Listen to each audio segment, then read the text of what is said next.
हम एक्सपेक्टेशन थी कि 10 लाख रुपए तक की इनकम पे जो था वो माफी होगी, बट 12 लाख रुपए तक देना है, ये बहुत वेलकमिंग स्टेप है। बट गवर्नमेंट, स्टेट गवर्नमेंट को एक छोटी सी गुजारिश है कि अभी तक हमारे स्टेट गवर्नमेंट के इंसेंटिव्स होते हैं कि डीजी सेट का इंसेंटिव मिल जाता है, ईटीपी का इंसेंटिव मिल जाता है, ये सब स्टेट के इंसेंटिव है।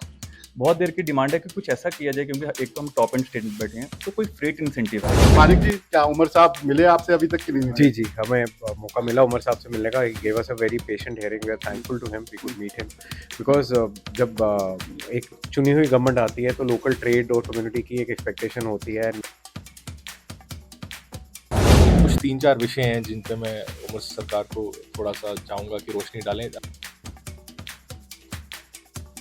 लेकिन भूपेश जी, क्या लग रहा है, क्योंकि इस बार जो सरकार है वो बदली है, उमर अब्दुल्ला साहब आए हैं, क्या लग रहा है जम्मू कश्मीर में तो पहली बार बजट आने वाला है यूनियन टेरिटरी में, कैसे देख रहे हैं आप? देखिए, उम्मीद तो हमें काफ़ी अच्छी लग रही है कि नई सरकार है, इतने वर्षों के बाद सरकार आई है तो एक अच्छा बजट लेके आएगी, सो दैट कि एक आम जनता के बीच में उनको पता चले कि नई सरकार किस तरह से, क्या सोच उनकी रखी है। देश की वित्त मंत्री निर्मला सीतारमण ने आम बजट पेश कर दिया है और इस बार का जो आम बजट आया है उसमें सबसे बड़ी अनाउंसमेंट यही है कि अब 12 लाख रुपए का तक की जो कमाई होगी उस पर कोई टैक्स जो है वो नहीं लगेगा। लेकिन आम लोगों को ये जो बजट आया है उसमें क्या फायदा होने वाला है और खास तौर पर जो जम्मू कश्मीर के लोग हैं उनको इसमें क्या फायदा होगा, ये बताने के लिए हमारे साथ जम्मू के रिनाउंड इंडस्ट्रिस्ट और बिजनेसमैन हैं, उनसे बात करते हैं। सबसे पहले आदित्य सूरी से बात करते हैं जो सीए हैं, और पूछते हैं कि ये बजट जो है वो कितना जो लोगों के लिए यहाँ पर फायदेमंद साबित होने वाला है। आदित्य जी, सबसे बड़ी अनाउंसमेंट जो हमने सुनी वो यही सुनी कि 12 लाख तक अब कोई भी टैक्स नहीं लगेगा। क्या लगता है कितनी बड़ी अनाउंसमेंट है? सर, अल्टीमेटली ये तो बहुत पेंडिंग डिमांड थी। हमें था कि हम एक्सपेक्टेशन थी कि 10 लाख रुपए तक की इनकम पे जो था वो माफी होगी, बट 12 लाख रुपए तक देना है, ये बहुत वेलकमिंग स्टेप है। जो अगर हम प्रीवियस बजट की बात करें तो 70,000 रुपए का एक्स्ट्रा टैक्स देना पड़ता था, मोटा मोटा महीने का 6,000 रुपया। तो इससे 12 लाख रुपए तक की इनकम पे माफी से क्या होगा कि जो सेविंग होगी वो कहीं ना कहीं जो उसके घर के जरूरी खर्चे होंगे वो कर पाएगा। तो अल्टीमेटली इसके अलावा अगर हम बात करें जो कंप्लायंस है उसको भी इन्होंने काफी इसको आसान किया। लेकिन एक कंफ्यूजन तो ये है कि नया टैक्स रिजीम, पुराना टैक्स रिजीम, ये हुआ क्या है? मतलब ये नए टैक्स रिजीम पे है या पुराने टैक्स रिजीम? सर, ये नए टैक्स रिजीम पे है। सरकार की मंशा पिछले एक प्रीवियस बजट से बहुत क्लियर है कि वो न्यू टैक्स रिजीम को फोकस पे करना चाहती है। मुझे लगता है कि अब आने वाले समय पे तो पुरानी टैक्स रिजीम को तो वो पुरानी बात कहते हैं, गॉन आर दोज डेज, तो वैसा हो जाएगा कि पहले होता था कि वो हमारे पास आते थे, कहते थे एटीसी में एलआईसी इतनी ली है, पीपीएफ इतना ली है। तो मुझे लगता है कि सरकार की मंशा बहुत क्लियर है कि अल्टीमेटली वो न्यू टैक्स रिजीम और कंप्लायंस इजी करना चाहती है। तो कहीं ना कहीं जिसकी 12 लाख रुपए की इनकम नहीं है, इनकम है, तो उसको तो बिल्कुल कोई टैक्स ही नहीं देना। अगर 12 के ऊपर भी है तो टैक्स स्लैब इतने अच्छे रिड्यूस्ड हैं कि कहीं ना कहीं उसको 24 लाख। लेकिन कंफ्यूजन मैंने देखा, सब में कंफ्यूजन एक रहती है कि हम ओल्ड टैक्स रिजीम में जाएं या न्यू टैक्स रिजीम में जाएं। अब आपको क्या लगता है जम्मू कश्मीर के लोग जो टैक्स देते हैं उनको क्या करना चाहिए, उनको उनके लिए क्या सलाह है आपकी? सर, स्पेसिफिकली देखो, जिसकी तो 12 लाख की तक की इनकम है, अगर हम उसकी बात करें, अगर उसने डिडक्शंस भी लिए हैं तो कहीं ना कहीं तब भी उसको न्यू रिजीम में फायदा है। तो स्पेसिफिकली ये वहां पे हमें कंपैरेटिव करना पड़ेगा जिसकी इनकम 12 लाख के ऊपर है और उसके डिडक्शन किस लेवल की। अगर उसने इंटरेस्ट ऑन हाउसिंग लोन लिया है, वहां पे 2 लाख रुपए तक की डिडक्शन है पुराने स्लैब में, ओल्ड रिजीम में, या उसके साथ अगर उसका ईटीसी पीपीएफ वगैरह 1.5 लाख वो है, तो कहीं ना कहीं जो मुझे समझ लग रहा है, जितना मैं अंडरस्टैंड कर पाऊँ इस बजट को, अब काफी लोग हैं जो न्यू रिजीम में चल जाएंगे। और अब सरकार की ये भी मंशा बहुत क्लियर है। चले जाएंगे या आपको लगता है जाना चाहिए? जाएंगे, अल्टीमेटली उसमें तो जाएंगे, क्योंकि जब जब उसको बेनिफिट दिख रहा है कि मेरी टैक्स सेविंग यहाँ ज्यादा, तो वो ओल्ड में तो टैक्स तो कोई देना चाहेगा नहीं एक्स्ट्रा। और सरकार की दूसरी पॉइंट ये भी है कि ऑलमोस्ट सारी कंपनीज को, देश की एमएनसी सबको ये स्पेसिफिक है कि जो भी आपको बाय डिफॉल्ट रिजीम है वो न्यू के बेसिस पे एम्प्लॉयर को उसको टैक्स काटना है। तो जब वो न्यू के बेसिस पे टैक्स काट रहे हो और उसका बेनिफिट ही न्यू में, तो वही बात है कि गॉन आर दोज डेज और होल्ड रिजीम। लेकिन एक चीज जो मतलब इस बजट में बहुत ही निकल कर आई है और जो शायद आम आदमी को उसका फायदा भी होगा, जो टीडीएस लगता था, जो रेंट्स देते थे, वो किस तरीके से क्या होने वाला है उससे? सर, टीडीएस कंप्लायंस को भी बहुत आसान किया गया है। टीडीएस कंप्लायंस जो सीनियर सिटीजन की अगर हम बात करें, वो 40,000 रुपीज तक की एफडी की इंटरेस्ट पे पहले उसको टीडीएस जो थी माफी थी, उस लिमिट को बढ़ा के 1 लाख रुपए कर दिए गए। यानी अगर 8,000 रुपया कुछ अगर महीने का इंटरेस्ट अगर उसको मिल रहा है, साल का 96,000 लाख रुपए तक का, उसको कोई टीडीएस नहीं कटवाना है। नहीं तो होता क्या था, सीनियर सिटीजन का सिर्फ एफडी का इंटरेस्ट आता था, फिर वो बैंक जाता था और कहता था मेरा टीडीएस कटा है, फिर वो आईटीआर फाइल करता था। तो कहीं ना कहीं सरकार की मंशा क्लियर है कि जो टीडीएस की कंप्लायंस इजी कर पाए। इसके अलावा अगर हम बात करें जो टीडीएस ऑन रेंट, वो पहले उसकी लिमिट 2,40,000 होती थी। उस लिमिट का मतलब महीने का 20,000 रुपीज से ज्यादा किसी का भी अगर इंटरेस्ट होता था तो जो रेंट पे करता था उसको 10% टीडीएस काटना पड़ता था। उसकी लिमिट भी इन्होंने बढ़ा के 6 लाख रुपए कर दी। तो फायदा होगा आम आदमी को इससे? बिल्कुल सर, कंप्लायंस जब जितनी आसान होती है तो वो आम इंसान को ही फायदा होता है। ठीक है। सर अगर मैं हेल्थ सेक्टर की बात करूं खास तौर पर, एक बात जो, क्योंकि जब जैसे ही एफडीआई का जिक्र आता है लोग लगते हैं सब कुछ बेच दिया, लेकिन ये जो एफडीआई इंश्योरेंस में 100% एफडीआई की बात आ रही है, ये क्या है? देखिए, इंश्योरेंस में 100% एफडीआई अच्छा है मेरे हिसाब से स्टेप, बिकॉज उसके साथ एक राइडर भी आया है कि जो भी इनसे इनको प्रीमियम कलेक्शन होगा उसका इन्वेस्टमेंट री इन्वेस्टमेंट इंडिया के अंदर ही होगा। तो जब भी इंश्योरेंस कंपनीज आपसे प्रीमियम कलेक्ट करते हैं तो वो कहीं ना कहीं अलग अलग डिफरेंट सेक्टर्स में इन्वेस्ट करते हैं, रियल एस्टेट, पावर, जो ग्रोइंग सेक्टर्स होते हैं। क्योंकि कहीं ना कहीं अगर हमने देखा, लोग एज अ इन्वेस्टमेंट यूज करते थे इंश्योरेंस को, जिसमें उनको रिटर्न्स आते थे। सो अब क्या होगा कि जब ये इंश्योरेंस कंपनीज आपसे जो प्रीमियम कलेक्ट करेंगी, जो गवर्नमेंट ऑफ इंडिया ने कहा है कि ये री इन्वेस्टमेंट 100% विद इन इंडिया होनी चाहिए, जो ये कंपनीज हैं जिनमें 100% एफडीआई आ रहा है, तो वो डिफरेंट सेक्टर्स हो गए, जैसे रियल एस्टेट हो गया, पावर हो गया, हेल्थ केयर सेक्टर हो गया, जो बूमिंग सेक्टर्स होते हैं उनमें इन्वेस्टमेंट करते हैं। तो जब उनमें वो इन्वेस्टमेंट जाएगी तो उन सेक्टर्स में ग्रोथ आएगी, इंप्लॉयमेंट बढ़ेगी, सब कुछ उसमें मतलब काफी पॉजिटिव चेंजेस आएंगे।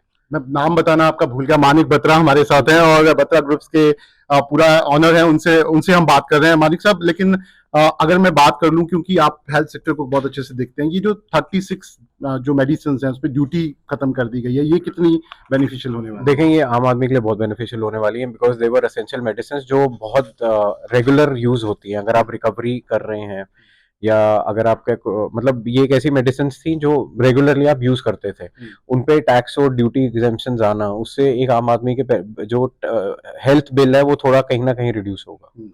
ठीक है। हमारे साथ शिवांग हैं केसी ग्रुप्स के, उनसे भी बात करते हैं। शिवांग, बड़ी सारी नई चीजों पर पैसा लग रहा है, जैसे एआई की बात हो रही है, उस पर भी अब सरकार फोकस करने जा रही है, और इसके अलावा अगर मैं एमएसएमई की बात करूं तो उस पर भी कुछ सरकार करने वाली है। कैसे देखते हैं आप?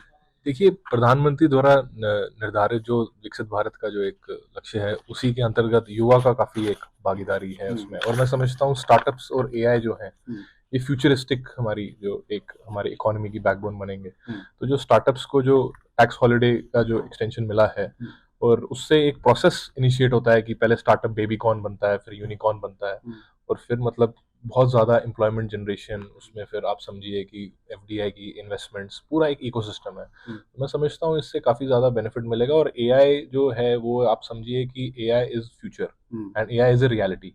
एंड सरकार ने काफ़ी गंभीर इस विषय में इसलिए 500 करोड़ की एलोकेशन जो की है सरकार ने। मैं समझता हूँ कि एआई प्लेटफॉर्म्स काफ़ी हेल्प करेंगे, और इन्फॉर्मेशन डिस्पेंशन जो है, जम्मू कश्मीर के जो युवा हैं उनको आपको लगता है एआई पे अब फोकस करना चाहिए? अब जो टाइम आ रहा है, बदल रहा है सब कुछ, एआई अब फ्यूचर है, आपको लगता है? देखिए, एआई इज रियलिटी। काफी लोग डिनायल मोड में रहते हैं इस बारे में, बट एआई बेसिकली जैसे ट्रांसफॉर्म कर रहा है हमारी इकोनॉमी को, और वो टाइम पता भी नहीं चलेगा जब एआई सब सारी चीजों को ओवरटेक करेगा। बट मैं समझता हूँ काफी स्टार्टअप्स एआई रिलेटेड, चाहे बैंगलोर है या पुणे है, वहां से भी, और हमारे जो जम्मू कश्मीर के इंजीनियर्स हैं, कंप्यूटर इंजीनियर्स, काफी प्रोजेक्ट्स पे काम कर भी रहे हैं। और मैं समझता हूँ कि आने वाले कल में आपको काफी व्यवसाय दिखेंगे जम्मू कश्मीर से, जो स्टार्टअप्स के एआई रिलेटेड भी होंगे, और जो बाकी सर्विसेज में भी डिजिटल के, जो इन स्कीम्स का लाभ उठा सकेंगे। और ये जो सरकार बात कर रही है कि जो हमारे स्कूल्स हैं पूरे इंडिया में, उनको इंटरनेट से कनेक्ट कर दिया जाएगा, आपको लगता है ये भी एआई और सबकी दिशा में, क्योंकि इंटरनेट के बगैर तो कुछ होगा नहीं, और स्कूल्स तक इंटरनेट पहुंचता है, तो ये आपको लगता है? देखिए, विकसित भारत का जो 2047 का जो आजादी के पर्व में 100 साल होंगे, उसमें ये स्कूल के ही बच्चे हैं जो इस विकसित भारत का बेनिफिट उठाएंगे। और मैं समझता हूँ इनको अभी से ही ग्रूम किया जा रहा है कि जितना ज्यादा इंटरनेट की पेनिट्रेशन होगी, उतने ज्यादा आप समझिए कि डिजिटल बिजनेसेस भी निकल के आएंगे, डिजिटल प्लेटफॉर्म, डिजिटल सॉफ्टवेयर, वो पूरा एक इकोसिस्टम के ऊपर ध्यान दिया गया है कि ब्रॉडबैंड की कनेक्टिविटी सारे स्कूल्स में दी जाए। और मैं समझता हूँ आपके माध्यम से कि सरकार हमारे गांव-गांव तक, चाहे किश्तवाड़ का गांव है, रियासी का गांव है, या फिर बड़गाम का गांव है, वहां तक इंटरनेट पेनिट्रेशन होगी, तो हमारी स्टार्टअप्स को भी एक उसी टाइम पे बूम मिलेगा। और मैं समझता हूँ कि एंटरप्रेन्योरशिप डेवलपमेंट के बारे में भी कुछ बात की गई है। मैं समझता हूँ कि एंटरप्रेन्योरशिप को एज अ उड़ान की बात भी कर रहे हैं कि नए उड़ान के वो इंस्टीट्यूट्स को लेंगे। एंटरप्रेन्योरशिप का अगर आप देखिए कि सब्जेक्ट ही एक बना दिया जाए 6-7 क्लास से, तो जब तक वो बच्चा 12वीं क्लास के बाहर आए तो वो एक अपना अवसर भी क्रिएट कर सकता है, बाकी लोगों के लिए भी एम्प्लॉयमेंट जनरेशन कर सकता है। तो काफी सराहनीय कदम है, और मैं समझता हूँ इंटरनेट है और एआई ही फ्यूचर है, जिससे हमारी आगे की इकोनॉमी को बूस्ट मिलेगा, और हमारे बच्चे जो हैं वो everybody should get access of internet. Bhupesh ji हमारे साथ हैं, और रेडिसन ग्रुप्स जो है उनका होटल भी है, उससे बात करते हैं। भूपेश जी, क्योंकि बजट होता है, कोई स्पेसिफिक चीजें निकल के नहीं आती है, खासतौर पर इंडस्ट्री के लिए, होटल इंडस्ट्रीज के लिए, लेकिन आपने जो ओवरऑल बजट देखा, क्या लगा आपको, क्या क्या चीजें हैं जो आप लोगों को बेनिफिट कर सकती हैं? देखिए, ये जो बजट आया था, जो उम्मीदें थी उम्मीदों से बढ़कर बजट निकल के आया है, एक सराहनीय है और वेलकम बजट है। जैसे मेरे सज्जन मित्र ने बोला कि इनकम टैक्स स्लैब को बढ़ा दिया गया है। टीडीएस के प्रोविजंस में अगर सीनियर सिटीजन का बोला जाए तो 40,000 टू 1 लाख तक का प्रोविजन कर दिया गया है। इनकम ऑन रेंटल इनकम्स पे जो 2,40,000 तक हमारा टीडीएस करता था उसको बढ़ा के 6 लाख तक का कर दिया। अगर बात करें एआई को बढ़ावा देने की बात की गई है। मेडिकल कुछ ऐसी स्पेशलाइज्ड मेडिसिन है जिनके ऊपर एक्साइज ड्यूटी रिड्यूस करने की और उनके इक्विपमेंट्स के ऊपर एक्साइज ड्यूटी रिड्यूस करने की बात की है। अगर मैं सारे दायरों को मद्देनजर रख के देखूं तो एक बड़ा ही वेलकम स्टेप है। और अगर मैं दूसरी तरह से देखूं एक एमएसएमई सेक्टर्स के लिए काफ़ी दायरे खोल दिए गए हैं जहाँ पे लोग अपनी कोलेक्टर फ्री लोन्स के लिए प्रोविजंस में अगर वो एप्लीकेबल नहीं हो पाते थे उनके लिए भी दायरे बढ़ा दिए गए हैं। मोर ओवर 1.5 लाख करोड़ का प्रोविजन रखा गया है इसी एमएसएमई सेक्टर के लिए, इन्हीं प्रावधानों के लिए। फंड की बात करूं, स्टार्टअप के लिए 10,000 करोड़ का नया एक फंड रखा गया है जिसके अंदर नए स्टार्टअप्स उसको अवेल कर पाए। SC/ST वुमेन एंटरप्रेन्योर्स की बात की जाए तो 5 लाख वुमेन्स के लिए 2 करोड़ लोन के प्रोविजन किया गया है। किसान क्रेडिट कार्ड लोन के प्रोविजन किए गए। अगर ओवरऑल सभी एस्पेक्ट को देखा जाए एक बड़ा सराहनीय वेलकम बजट है। लेकिन भूपेश जी क्या लग रहा है, क्योंकि इस बार जो सरकार है वो बदली है, उमर अब्दुल्ला साहब आए हैं, क्या लग रहा है जम्मू कश्मीर में तो पहली बार बजट आने वाला है यूनियन टेरिटरी में, कैसे देख रहे हैं आप? देखिए, उम्मीद तो हमें काफ़ी अच्छी लग रही है कि नई सरकार है, इतने वर्षों के बाद सरकार आई है तो एक अच्छा बजट लेके आएगी सो दैट कि एक आम जनता के बीच में उनको पता चले कि नई सरकार किस तरह से क्या सोच उनकी रखती है। अब नई बजट के हमें अंदर उम्मीद है कि जो नेशनल सेक्टर स्कीम है उनके लिए जो रिक्वेस्ट किया गया है तो वो तो रहेगा। अपने स्टेट लेवल पे लोगों को बढ़ावा देने के लिए वो किस तरह के इंसेंटिव स्टेट लेवल इंसेंटिव दे सकते हैं इसकी एक तो हमें उनकी उम्मीद है। काफ़ी सारे यूनिट्स अभी भी काफ़ी होल्ड हैं जिनको पावर टैरिफ की वजह से अपने यूनिट्स को नया इनिशिएट नहीं कर पा रहे। तो इंडस्ट्री सेक्टर के लिए खास तौर पर एमनेस्टी स्कीम के लिए हमें उम्मीद है कि उसके ऊपर शायद कुछ आ सकता है। अगर हम और बात करें नया टूरिस्ट सर्कल बढ़ाने की बात की है, जैसे मैंने अभी आपको बोला हम मानसर सुनीसर की बात करते हैं, माता वैष्णो देवी की बात करते हैं, बाबा डांसर वगैरह उस एरिया की बात करते हैं। नेशनल स्तर पे हमारे पास काशी हैं, तो मेरा ये मानना है कि जम्मू में हमारे पास मिनी काशी है, ठीक है, उत्तरवैनी है, Yes. परमंडल है, शिव जी का देवस्थान है। महाकाल की बात करते हैं तो परमंडल एरिया में है जो देवस्थान है। हम एक अच्छा tourist circle, pilgrimage tourist circle, मैं उसको टूरिस्ट सर्कल नहीं बात करूंगा, पिलिग्रिमेज टूरिस्ट सर्कल को अगर हम बनाना शुरू करें तो माता वैष्णो से लेकर तिरुपति बालाजी टेम्पल से लेकर मिनी काशी का अगर हम उनको एज कॉरिडोर स्तर पे ही बढ़ावा दे दें तो नेशनल लेवल पे अगर हम प्रमोट करें तो अगर उसके ऊपर ये हमें उम्मीद है कि उस लेवल पे अगर कुछ किया जाए और टूरिस्ट सर्कल उस लेवल पे बढ़ावा दिया जाए तो वहाँ पे कुछ कर सकते हैं। टूरिस्ट अगर मैं being into from a hotel industry मेरा ये मानना था कि अगर हमारे जो फोर्ट्स हैं अगर हम राजस्थान को कंपेयर करें तो काफ़ी सारा वहाँ पे टूरिस्ट जो है फोर्ट्स पे ही डिपेंड करता है। हमारे जो फोर्ट्स हैं हम अभी तक मुबारक मंडी को डेवलप नहीं कर पाए। मेरा मानना यह है कि हम प्रॉपर डेवलपमेंट की बात ना करें, जिस स्तर पे भी वो है हम नए टूरिस्ट गाइड्स को प्रमोट करें थ्रू टूरिज्म डिपार्टमेंट, लोगों को बढ़ावा दें। एक तो उनको रोजगार भी मिल पाएगा और एक हम अपने इतिहास को भी जान पाएंगे और टूरिस्ट भी आके और हमारे यहाँ पे बढ़ावा दें। शिवांग जी, लेकिन अगर हम बात करें उमर साहब की, काफी बदलाव हमने देखा, मतलब जब उनकी पहली सरकार थी इंडस्ट्री के प्रति भी उनका बदलाव आपको नजर आया? हाँ जी, काफ़ी फ्लेक्सिबिलिटी जो है वो नेशनल कॉन्फ्रेंस की जो गवर्नमेंट है उसमें अभी देखने को मिली है और मैं समझता हूँ आपके माध्यम से कुछ 3-4 विषय हैं जिन पे मैं उमर सरकार को थोड़ा सा चाहूँगा कि रोशनी डालें। अब सबसे बड़ी बात है आईटी पार्क्स की।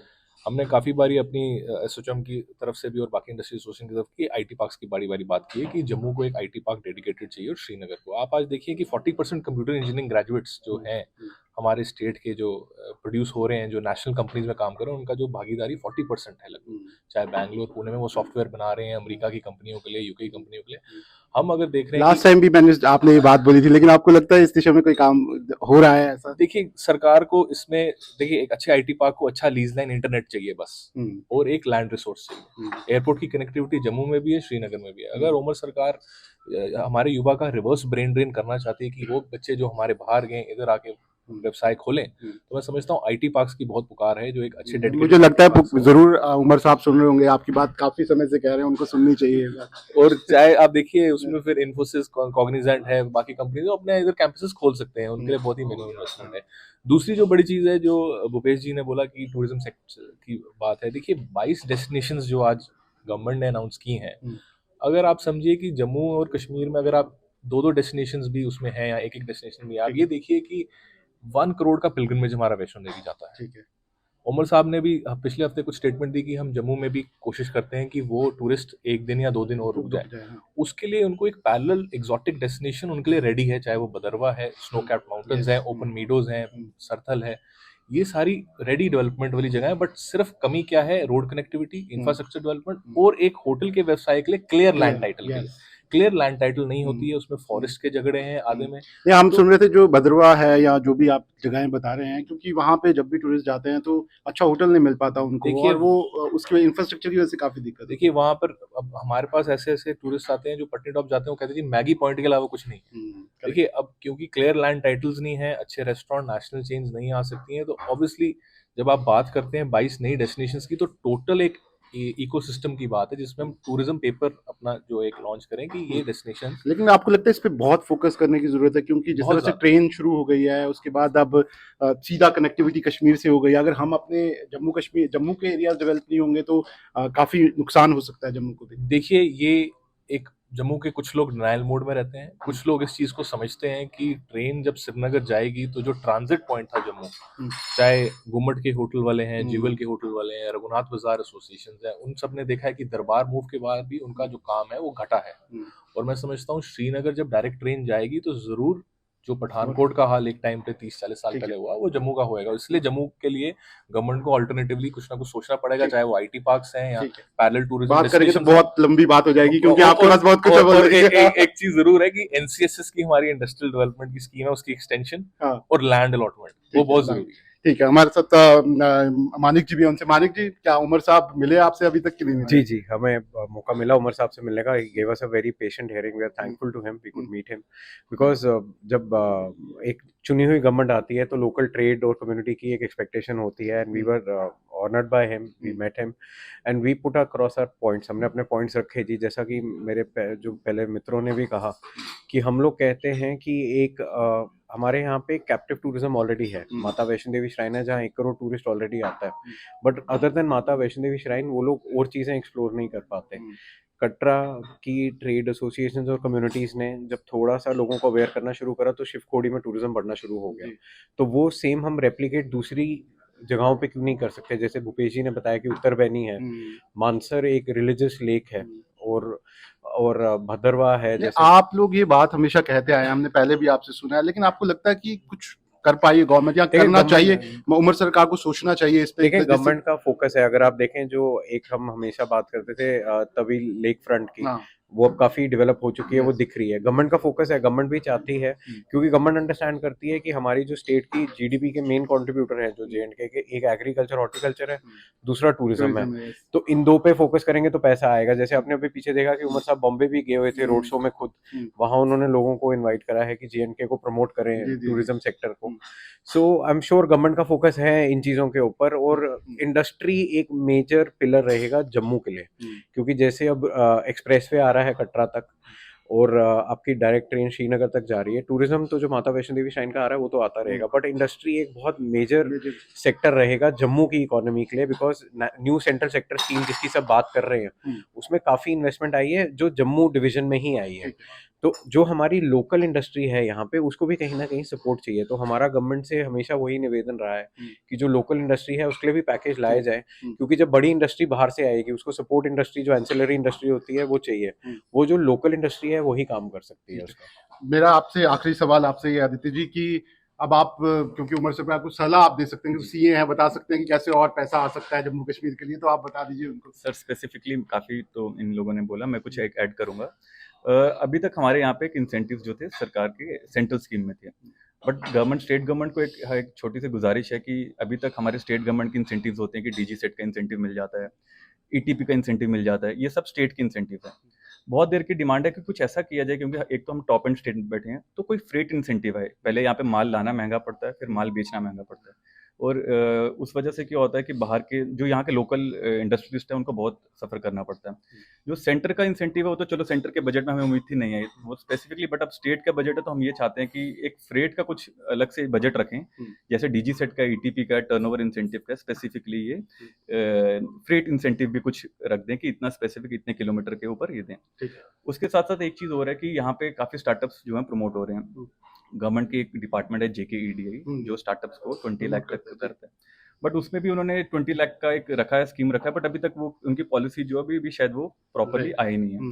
तो सरकार से ये अनुरोध है कि उस जो JKDI का जो स्टार्टअप स्कीम है 20 लाख तक जो स्टार्टअप्स को फंड दें, उसको भी जल्दी से स्टार्ट करें ताकि जो नए स्टार्टअप जो इनलाइन है वो उसका फायदा ले सके। ठीक है, तो आप देख सकते हैं ये सब जम्मू के रिनाउंड इंडस्ट्रिस्ट और बिजनेसमैन हैं, और किस तरीके से जो बजट अभी निर्मला सीतारमण ने पेश किया है उस बजट में बहुत सारी बातें कही गई हैं और उन्होंने समझाई भी है। लेकिन इस बार जम्मू कश्मीर की असेंबली में पहला बजट जो है वो यूनियन टेरिटरी में आने वाला है और कई एक्सपेक्टेशंस हैं, और उम्मीद करते हैं कि उमर अब्दुल्ला जो हैं वो इन एक्सपेक्टेशंस को सुन रहे होंगे और इस बार का जो बजट होगा उसमें ये सारी एक्सपेक्टेशंस जो हैं वो उसमें नजर आएंगी।